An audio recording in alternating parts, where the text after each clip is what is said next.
Basically juvenile glaucoma होता है, वो बचपन से ही हो जाता है और मैक्सिमम जो केसेस जो ग्लोकोमा के देखे जाते हैं वो आफ्टर एज ऑफ 40। उसमें कुछ रिस्क फैक्टर्स हैं, स्पेशली जैसे age 40 and above, history of diabetes, history of myopia, family history of trauma, कोई ट्रॉमा हुआ हो आपकी आंखों में, या long term usage of steroid eye drops. ये सारे रिस्क फैक्टर हैं जो ग्लोकोमा को होने में मदद करते हैं। मतलब ये फैक्टर्स हैं, अगर ये चीज़ हैं तो you are at the risk.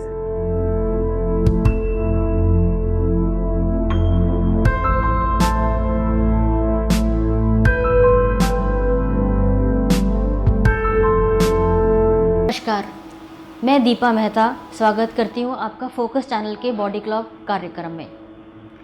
आँखें ऊपर वाले की तरफ से मिला हुआ एक खूबसूरत तोहफा, लेकिन क्या आप जानते हैं कि अगर हम इस तोहफे का ध्यान ना रखें, इसकी केयर ना करें तो ये ख़राब भी हो सकता है। जी हाँ, समय समय पर हमें अपने आँखों का चेकअप ज़रूर करवाना चाहिए। आँखों से जुड़ी हुई कई ऐसी बीमारियाँ होती हैं जो हमें समय के साथ पता नहीं चलती और हमारी आँखों की रोशनी भी चली जाती है और हमें इसका आभास तक भी नहीं होता। ऐसी ही कई तकलीफ़ों के लिए, कई बीमारियों के लिए आज हम मिलवाएंगे आपको डॉक्टर मनीष अग्रवाल से, जो कि नई तकनीक के ज़रिए कई ऐसे ऑपरेशंस करते हैं जिसका रिज़ल्ट मरीज़ों को बहुत अच्छा मिला है। उनकी आंखों की रोशनी दोबारा वापस आ गई है, उन्हें देखने की जितनी भी समस्याएं थी वो सब दूर हो गई हैं। आइए जानते हैं डॉक्टर मनीष से। Hello sir. हेलो डॉक्टर साहब, ग्लूकोमा आँखों की कौन सी बीमारी है? इसको हम कैसे जान सकते हैं? ग्लोकोमा में आंखों का जो प्रेशर है वो बढ़ जाता है, जिसको हम कहते हैं इंट्राओकुलर प्रेशर, आईओपी।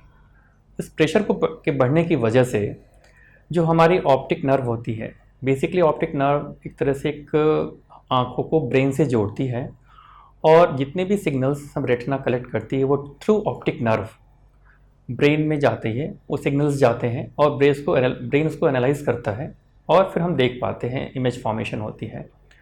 तो हमारी जो आँखों का जो प्रेशर होता है वो नॉर्मली जो होता है विदिन 10 to 20 होता है।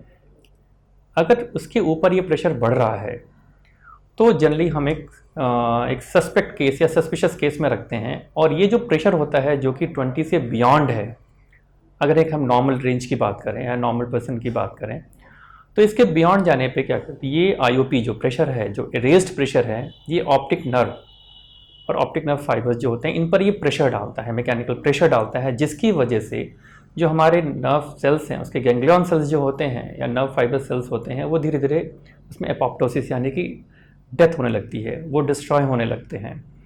तो over the period of time हमारी जो पेरिफेरल विज़न है वो धीरे धीरे डाउन होने लगती है।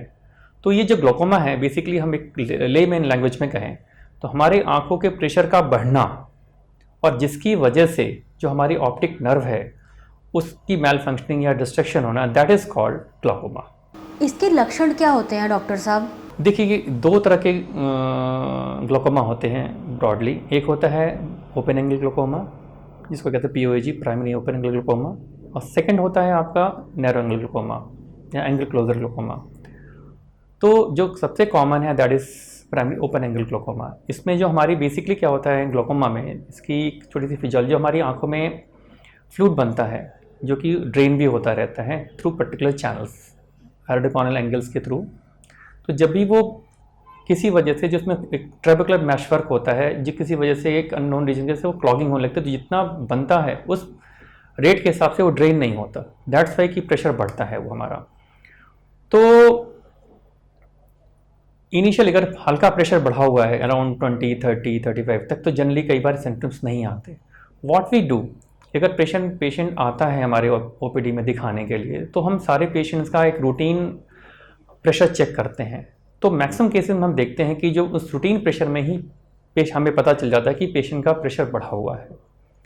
तो इनिशियल अगर हल्का प्रेशर बढ़ा हुआ है तो जनरली मतलब आपको कोई सिम्टम्स नहीं आते। हाँ, लेकिन अगर थोड़ा प्रेशर बढ़ा हुआ है तो जनरली क्या है कि जो मोस्ट कॉमन सिम्टम होता है कि जनरली हमें एक रेनबो दिखना शुरू हो जाता है, विजन ड्रॉप होने लगती है, या बार बार चश्मे का नंबर चेंज होता है।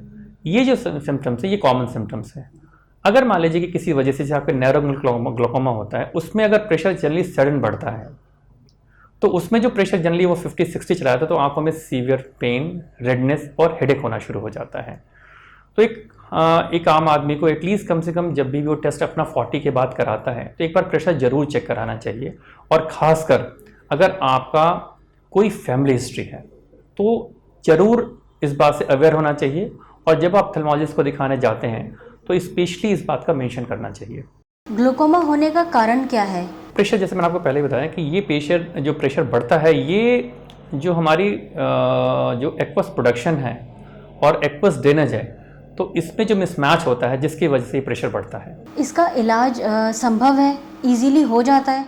नई टेक्नोलॉजी में क्या है कि अभी काफ़ी अच्छी ड्रॉप्स दवाई आ गई हैं, जो टॉपिकल मेडिकेशंस आ गई हैं, जिससे कि काफ़ी हद तक मैक्सिमम केसेस में हम इसके थ्रू ही पेशेंट को कंट्रोल कर लेते हैं उसका IOP, ताकि फर्दर डिस्ट्रक्शंस ऑप्टिक नर्व पर ना हो। वन, दूसरा क्या होता है, अगर ये नहीं दवाएं काम कर रही हैं, in that case we operation में क्या होता है, कुछ लेज़र से भी करते हैं और कुछ जिसको ट्रेबेक्टमी ऑपरेट पता प्रॉपर सर्जिकल प्रोसीजर से भी करते हैं। इसके ऑपरेशन में कितना वक्त लगता है, मतलब कितने समय में इसका ऑपरेशन हो जाता है और मरीज़ ठीक हो जाता है? ऑपरेशन अगर हम ट्रैप करते हैं तो अप्रॉक्सीमेटली मान के 30 to 40 मिनट्स तो लगते हैं मिनिमम। जब आप मरीज़ का ऑपरेशन करते हैं तो उनको आप किन बातों का ध्यान रखने के लिए बोलते हैं, या मरीज़ को किन बातों का ध्यान रखना होता है? ऑपरेशन के बाद सबसे इम्पॉर्टेंट हमें हाइजीन मेंटेन, बट एटलीस्ट कम से कम जो वाटर है या फिंगर को आंखों को टच करना, ठीक है, plus proper medication time to time जो ड्रॉप्स के फॉर्म में या ओरल फॉर्म में देंगे उसको आपको फॉलो करना होता है। डॉक्टर, इस ग्लूकोमा की होने की कोई उम्र है या ये किसी भी उम्र में हो सकता है? नहीं, किसी भी उम्र में हो सकता है। बेसिकली जुवेनाइल ग्लूकोमा होता है वो बचपन से ही हो जाता है, और मैक्सिमम जो केसेस जो ग्लूकोमा के देखे जाते हैं वो आफ्टर एज ऑफ 40।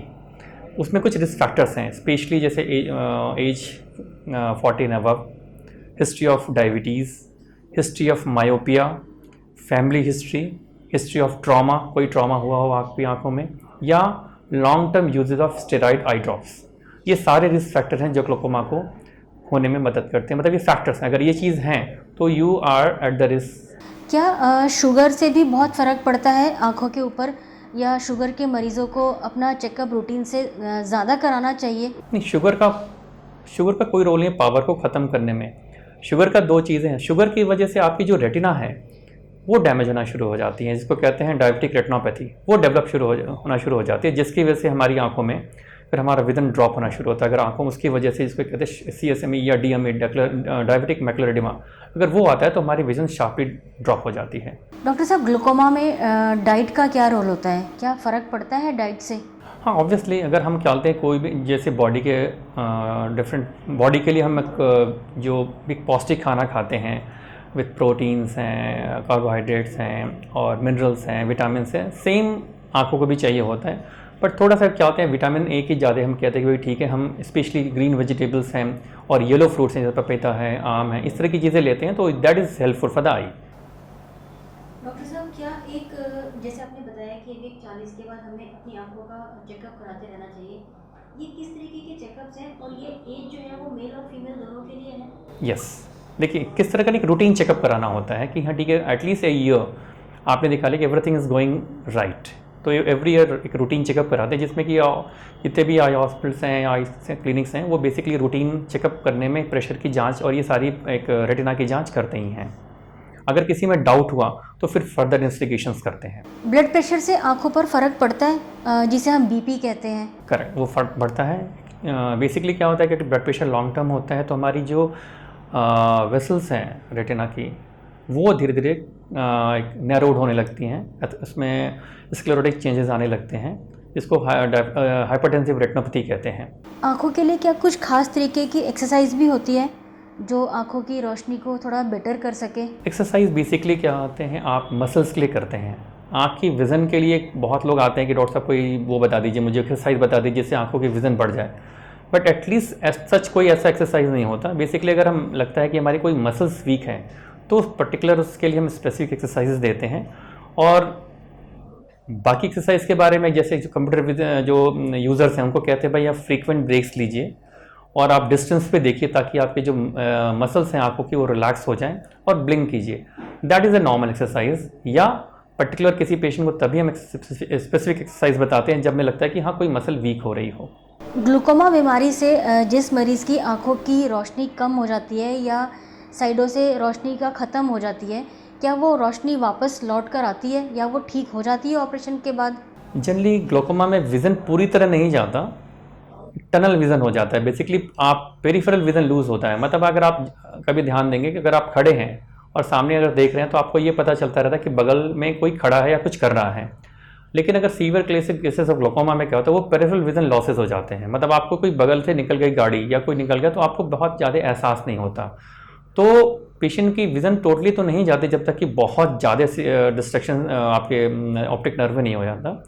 तब तक आपकी सेंट्रल विज़न प्रिजर्व रहती है और पेरिफेरल विज़न काफ़ी हद तक डिस्ट्रॉय हो जाती है, डिस्टर्ब हो जाती है।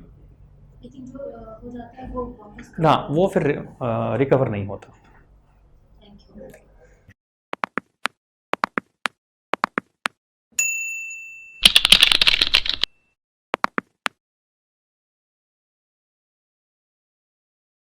सेहत से जुड़ी और अधिक जानकारी के लिए हमसे जुड़े रहें। हमें लाइक करना, सब्सक्राइब करना, शेयर करना और कमेंट करना ना भूलें।